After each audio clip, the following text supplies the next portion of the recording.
Good morning. Good morning. Thank you all for being here so much. Greatly appreciate everybody showing up. My name is Joe Neguse. I chair the Democratic Policy and Communications Committee in the House Democratic Caucus and hail from the great state of Colorado. Proud to be joined today by my fellow leaders in the House leadership. Of course, the co-chairs who need no introduction, but co-chair Veronica Escobar of Texas, co-chair Lauren Underwood of Illinois, and co-chair Dean Phillips of Minnesota. And of course, we are very grateful to be joined today as well by the distinguished Democratic leader from the great state of New York, Mr. Jeffries. This morning, we heard from the White House to get a sense as to the President's remarks later this evening during his historic State of the Union address.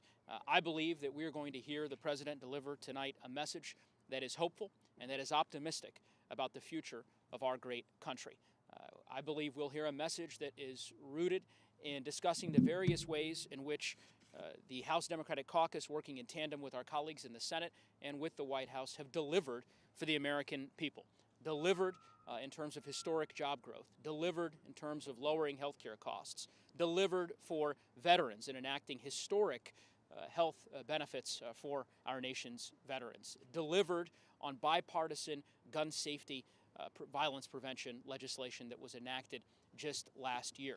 There remain big challenges and big opportunities for us to address, and we look forward to working with the President in the months and the years ahead to do precisely that. But of course, there is no one who has worked harder to deliver for the American people here in the House of Representatives than our distinguished leader of the Democratic Caucus, who reminds us time and time again that our work is not finished and that it's important for us to finish the job as we work to ensure that working families across our country are represented. And so we're very, very grateful to have him here today, and we'll turn it over to Leader Jeffries.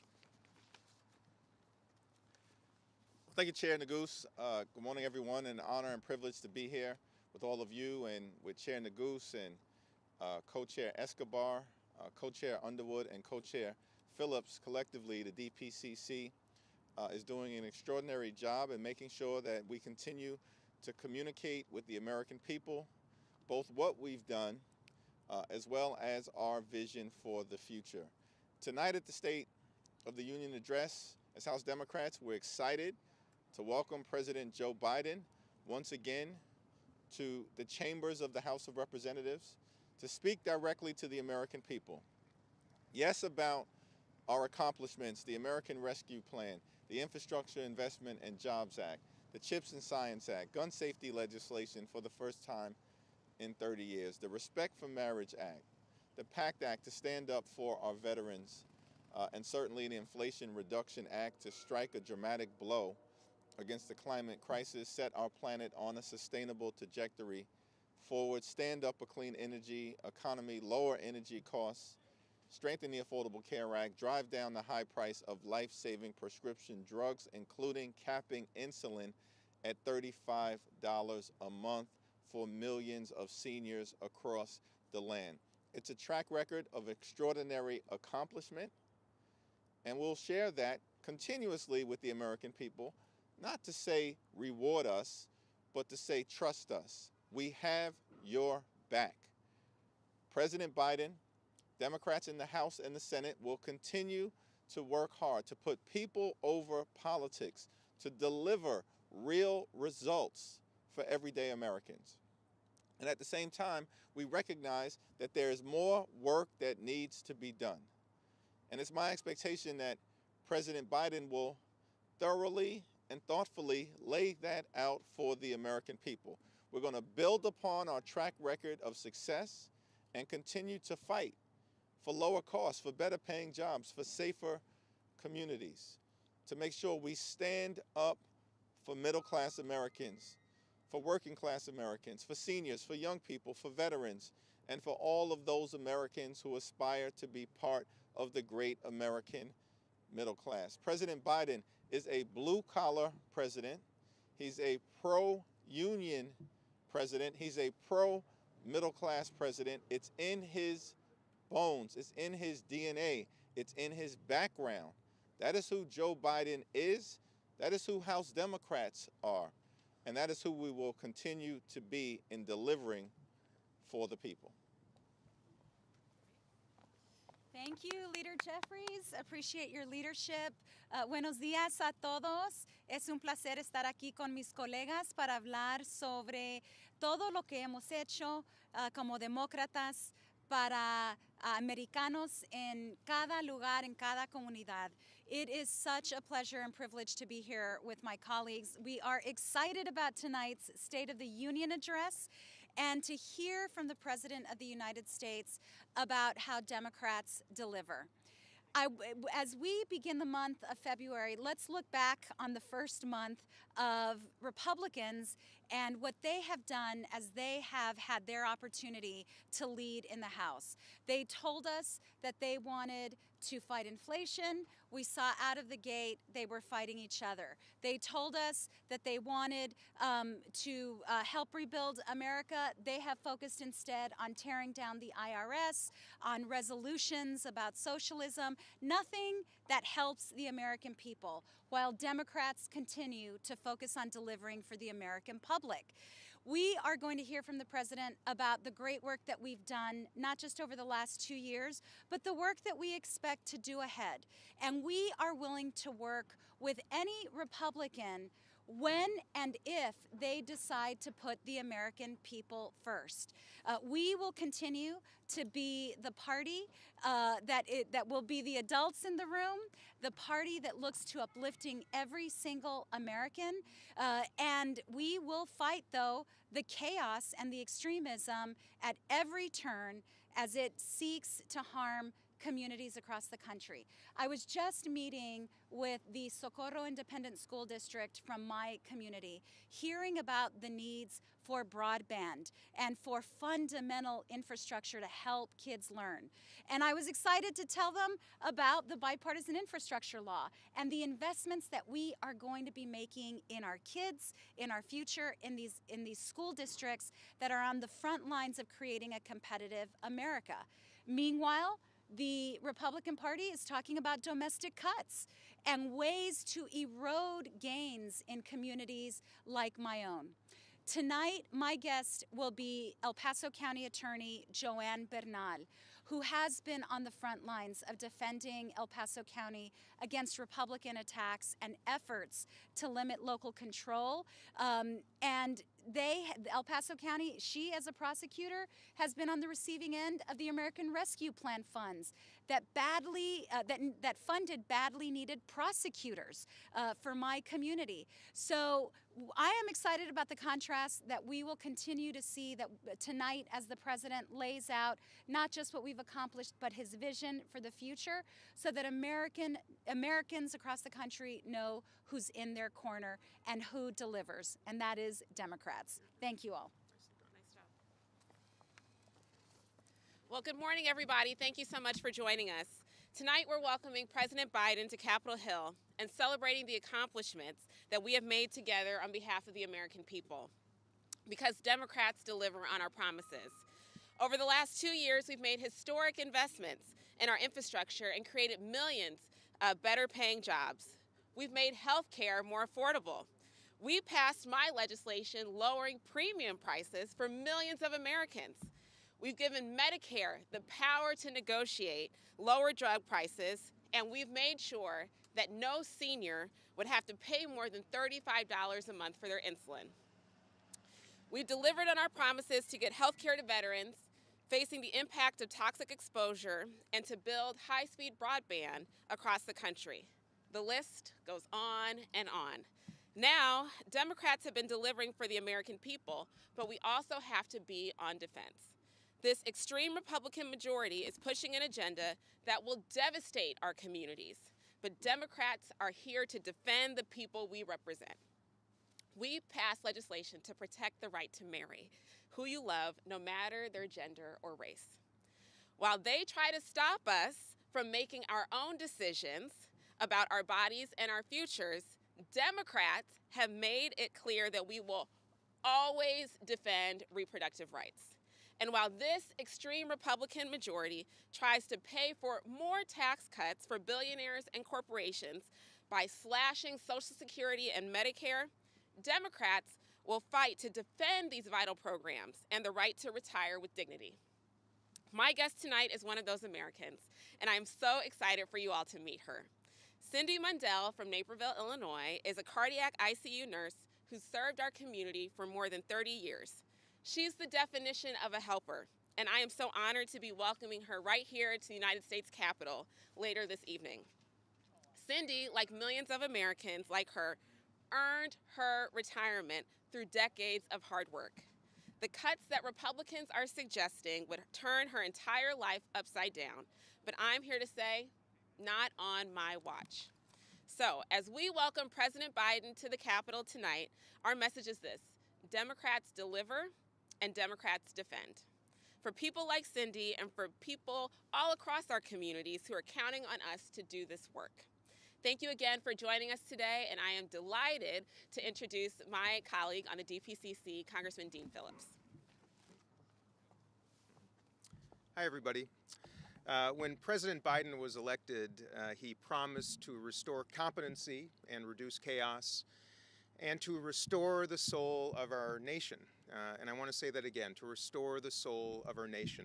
And I know that Democratic leaders behind me, Leader Jeffries and my friends on the DPCC, all Democrats, know that it's not the politicians who will populate the Capitol tonight for the State of the Union that define that soul of our country. It's the very tens of millions of Americans who will be tuning in, who face challenges, and a diverse nation of extraordinary needs, opportunities, possibilities, and optimism that we intend to deliver for as Democrats.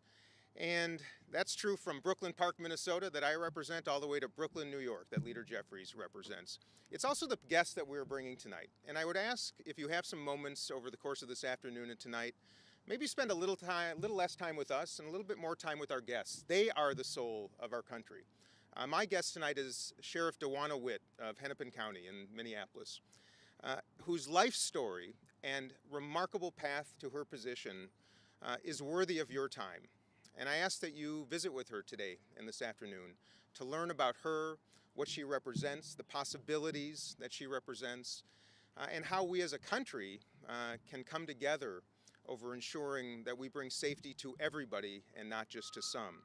And I want to remind all of you and the country that we believe in delivering for the American people, not demeaning them.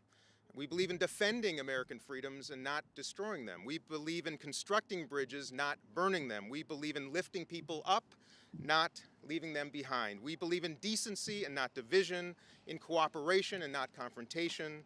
We believe in safety for all, like I said, not just for some. And lastly, and perhaps most importantly, we believe in competency over chaos. And if there is not a more important message for the American people and for all of us, to remind ourselves where we were just a few years ago and where we are today. A lot of macro discussion, a lot of big words, a lot of big policies and legislation, but at the end of the day, President Biden has delivered the most important thing that this country has ever needed, and that is competency in lieu of chaos. I am so honored to represent my friends in this extraordinary caucus, and I thank you for being here today. Thanks, everyone.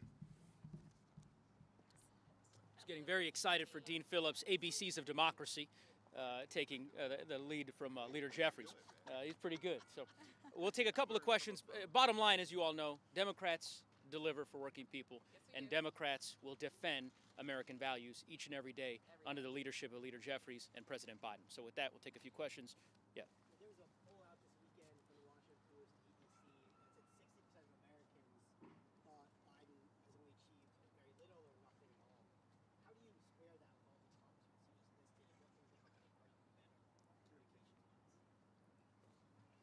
better communications-wise? It's a very important question, and I think President Biden tonight and Democrats, as we move forward, particularly as we implement these historic accomplishments, are going to be in conversation with the American people about the fact that Democrats have delivered meaningful change and progress for everyday Americans in a multitude of ways, whether that's infrastructure or domestic manufacturing jobs or gun safety or respecting the right to marry who you love whenever and wherever you want, saving the economy from a deep recession, certainly driving down the high price of life-saving prescription drugs for millions of Americans. And so we'll continue to be in conversation with everyday Americans, a lot has been accomplished. In some ways, it's an abundance of riches that we are now responsible to communicate effectively to everyday Americans that Democrats have delivered, and perhaps most importantly, we will continue to deliver. And as all of our wonderful DPCC members have indicated, we will also defend American values. Democrats will defend the efforts to slash and burn Social Security and Medicare. Democrats will defend democracy. Democrats will defend a woman's freedom to make her own reproductive health care decisions. And what will also be important, what I think you'll hear today, is a clear contrast between Democrats who get stuff done, who deliver for everyday Americans, and have a vision to make life better for the American people into the future, and a group of chaotic, dysfunctional, and extreme MAGA Republicans who want to turn back the clock. Just to build on what the leader said, certainly it's a challenge, but it's also an opportunity. And I think you will see House Democrats over the course of the next several weeks and months talk more about the ways in which the historic legislation that was enacted in the prior 117th Congress is making a real difference in people's lives back home in Colorado, in Illinois, in Texas, in Minnesota, and across the country. You've also seen a signal from the White House that the president intends to get out on the road, touring 30 different cities. I believe you'll see House Democrats every step of the way as these bills are being implemented. And I know the leader has been laser focused in ensuring that they're implemented appropriately, hence the regional council committee that he just recently announced, which I think will also help operationalize some of that implementation work. Go ahead.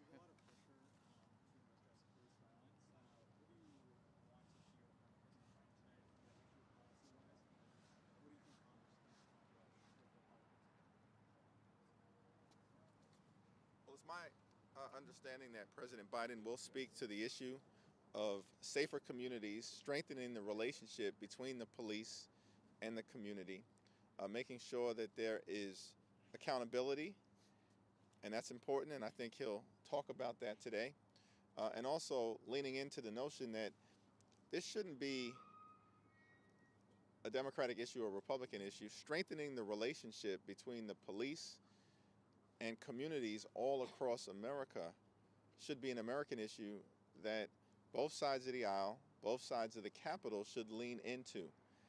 And I think there's reason at least to be somewhat optimistic that there are ongoing conversations being led by the Congressional Black Caucus, as well as members of the Senate, such as Tim Scott and Cory Booker. And we'll support those efforts, we'll support those conversations.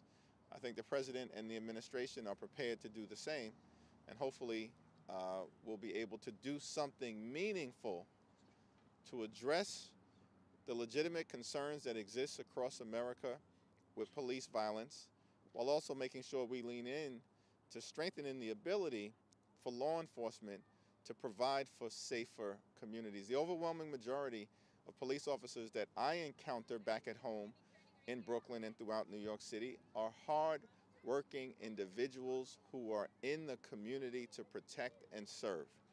And I think you'll see House Democrats continue to lean in to strengthening those relationships while bringing about accountability when things go wrong.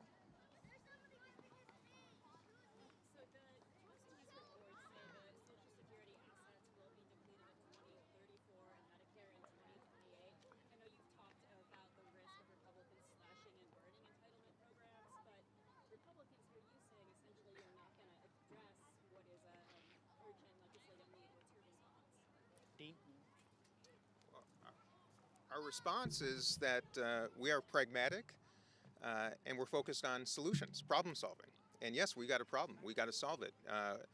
In fact, I think it's actually the opposite of what you just said. We're very much focused on ensuring that the trust funds have the resources necessary. These are not entitlements. These are programs that are benefiting people who paid into them. They've earned these. And we have a collective obligation to ensure that those trust funds are solvent and have the resources necessary to take care of people. But until we have partners who are willing to sit down and actually talk about it, it's awfully difficult in an institution of democracy like the one behind us to get that done. So we're going to extend invitations rather than just inspire confrontations on this subject. Under no way, shape, or form will Democrats ever deny people what they have earned and paid into. And there are a lot of ways to solve this problem. We're ready to do so, and I encourage our friends across the aisle to sit down and do so with us. All right. One or two more questions? Yes? Talking to Republicans yesterday, they were saying that in the State of the Union, because they're reflecting on last year, they said the president has not delivered on a promise of bipartisanship.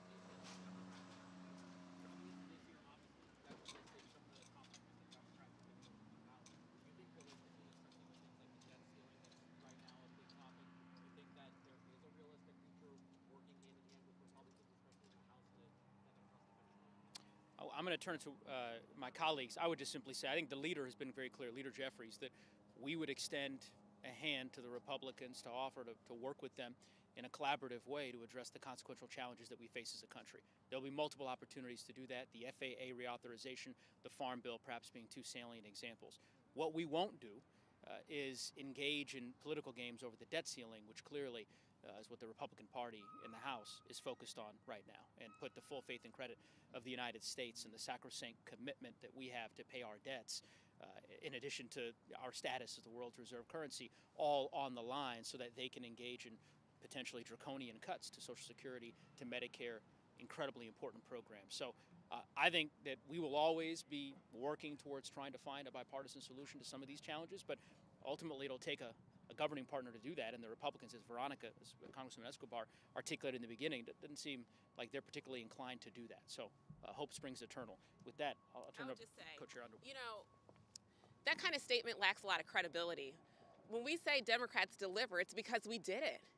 We passed the bipartisan infrastructure law that all across Illinois is rebuilding roads and, you know, dealing with water infrastructure issues, which literally every municipality that I represent has a water issue, and so we're taking care of business there. We obviously have delivered when it comes to historic bipartisan gun safety legislation, which folks thought was not possible. But on the heels of a catastrophic tragedy, we were able to come together here on Capitol Hill to get it done. And so, you know, that kind of statement to me just lacks credibility when what we've seen from this Republican majority is just weeks and weeks and weeks of chaos at the beginning of a Congress, in stark contrast to what we have to offer to the American people. You know, this is really important. You know, we don't wake up and think, how can we stonewall our friends across the aisle? You know, most of us are new to Democratic leadership and have had a few meetings so far. That is not the spirit of our table. It's actually the opposite.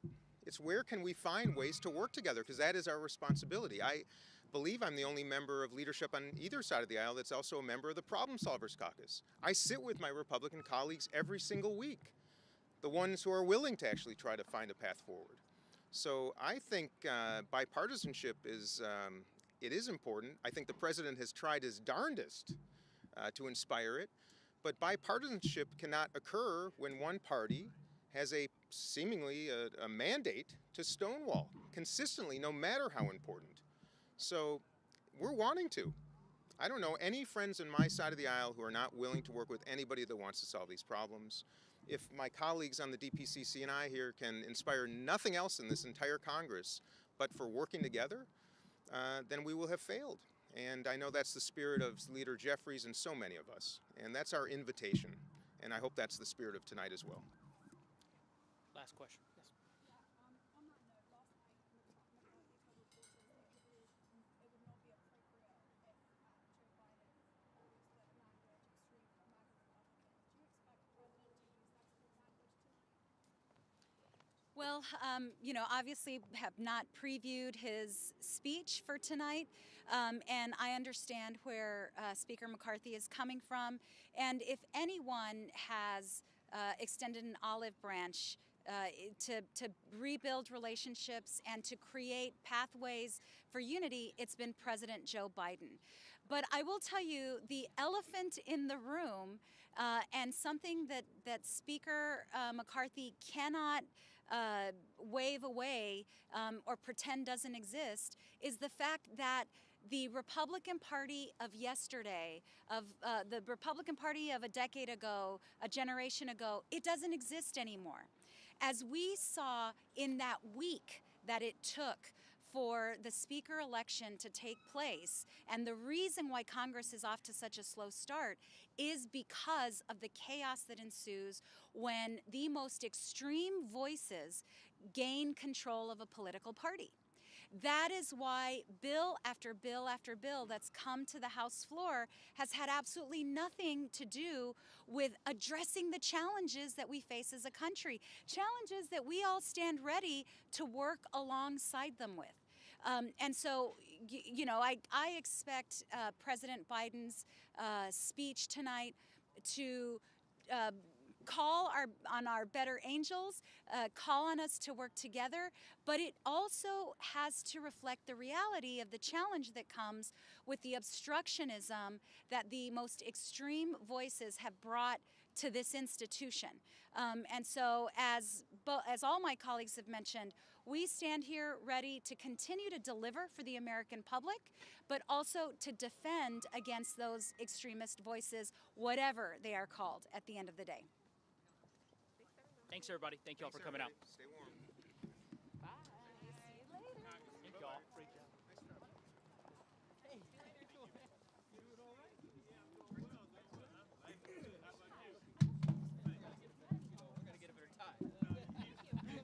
Come on, man. Okay, amazing. Hi, nice to meet you. I would offer you a card. Yeah. Oh, yeah. Hey, Caitlin. How are you? One. Are we walking? Where are we going? Actually, can I ask you a quick question? Sure. I was going to say, of course, I just dropped. Yes. Awesome. Thank you. Really appreciate it.